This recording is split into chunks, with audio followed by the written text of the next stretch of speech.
नियंत्रण रखना आवश्यक है जबान पर। जबान बिगड़ी सब बिगड़ा।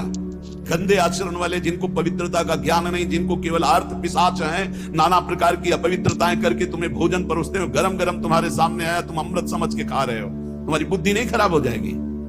सबसे पहले सतमार्ग में चलने वाले को इस रसेंद्री को मारना होता है। रसेंद्री, ये जीत गए, सब जीत गए। और इस मार्ग में सबसे ज्यादा इसी को दुलार करने का अवसर मिलता है।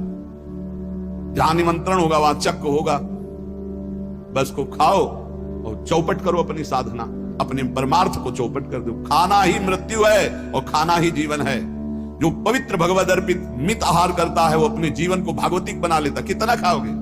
याद रखो, परमार्थ में चलने के लिए रसेंद्री को बहुत शासन में जरूरत है, बहुत शासन की जरूरत है। रसेंद्री, अगर रसेंद्री आपकी छूटी हुई है तो कोई भी इंद्री आपके कब्जे में आने वाली नहीं।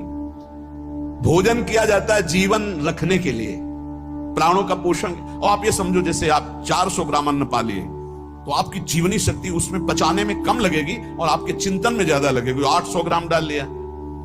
एक दिन सुना था 24 घंटे में एक मानव शरीर को स्वस्थ रहने के लिए 400 ग्राम अन्न की जरूरत होती, बस। इसके बाद तो ऊपर ओवरलोड करना है। इतनी हानि आप नहीं समझ पा रहे हो, रोगों का घर बढ़ा रहे हो।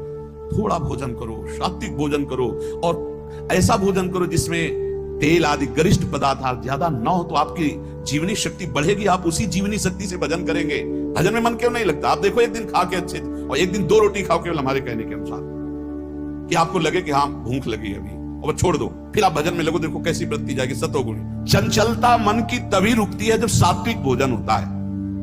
नेत्र की चपलता, बार बार इधर उधर देखना, कानों की चपलता, प्रपंच की बात सुन, हर इंद्री का ब्रह्मचर्य हमें चाहिए। तो बहुत लाल मिर्च वाला गर्मा गर्म, ये ब्रह्मचर्य के लिए सब हानिकारक। उत्तेजक भोजन नहीं, उत्तेजक दृश्य नहीं, उत्तेजक बातें नहीं, तभी संयम से चला जा सकता है। प्रतिदिन एकाग्रता पूर्वक कुछ सदग्रंथों का स्वाध्याय सबको करना चाहिए, सत्संग सुनना चाहिए, परम पवित्र महाभागवतों के चरित्र पढ़ने चाहिए, सरलता पूर्वक विश्वेश्वर भगवान की प्रार्थना, उनका नाम जप करना चाहिए।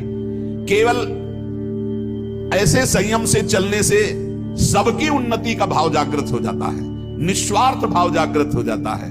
पूरे जगत का मंगल वो कर सकता है जो संयमी है।